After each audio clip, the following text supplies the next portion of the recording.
We had Ambassador Polyansky. We were asking him about the new missile that they have. Where is this going to go here? And then we specifically said, hey, Trump says he's got submarine missiles that can counteract that. Watch his reaction to Trump's statement. They know we have a nuclear submarine, the greatest in the world, right off their shores. So, I mean, they're not playing games with us. We're not playing games with them either. I don't think it's an appropriate thing for Putin to be saying either, by the way. He ought to get the war ended instead of testing missiles. I hope he knows what he's speaking about, and hope that there are people around him that really can advise him in the right way. The right way would be to engage in meaningful consultations on arms control and maybe non-proliferation, not from the condescending stance, but from realistic stance. It's up to the Americans to decide, of course. Again, it takes two to tango, and we're not dancing at this stage at all. The fact that the Russians have a new missile just means that we could negotiate that thing right out of existence next week if we were trying hard. There's no reason in the world to say that whatever advances that they have achieved means that, oh, now everything can only get worse from here. That's completely crazy. The Soviets and the Americans had approximately 70,000 operational nuclear weapons at the end of the Cold War, and we signed massive treaties to dismantle almost all of it. Tens of thousands of Russian nuclear missiles. There was no oh, you know how those Ruskies are. You just can't deal with them. Yeah, you sure as hell can. You could send armies of American army men to go over there and take their nuclear weapons apart. It's happened before if we're dealing with them in good faith. That's what happened to the former Soviet nuclear arsenal. And one more thing, Donald Trump is right that an American nuclear sub off of your coast is like a Star Destroyer in orbit. Those things can host as many as 200 H-bombs. And I don't think that's the usual complement, but if you count all the MIRVs, you could have as many as like 220, 240 something H-bombs on one sub. That's enough to kill the entire Russian Federation with one submarine.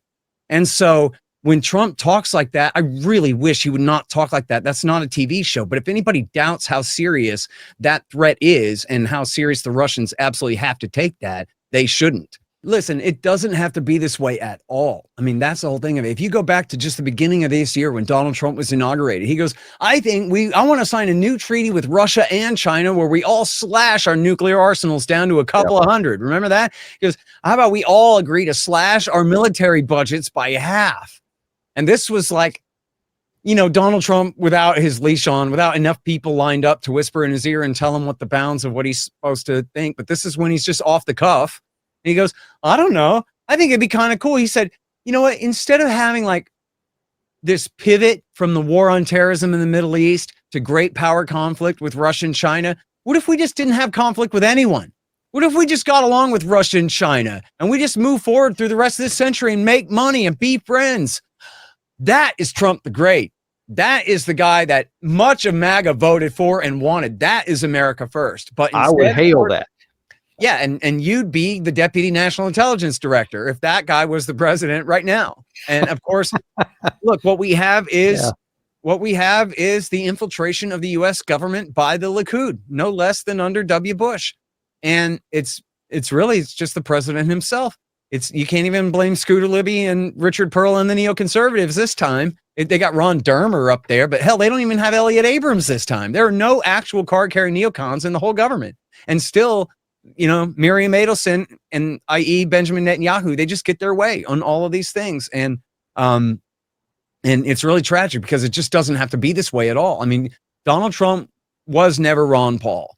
And he was never going to be that. But he didn't really have to be that good to be so much better than the centrist so-called liberal establishment war party represented by the Bushes, Clintons, Biden, McCain, and the rest of the scum that have run this country since the end of the Cold War. He has the opportunity to just buck the entire system. He was never a senator. None of this stuff is his fault. And hell, the first time he was president, they framed him for treason with Russia and completely handcuffed him, impeached him, and all of this crap for his whole first term. So he could claim just clean slate and mandate and truly overturn this foreign policy. Here he is threatening Venezuela and maybe even like a real war for regime change in Venezuela, light infantry on the ground, you know, Iraq War II style potential catastrophe, when in fact he could just not do that. He could just not do that at all.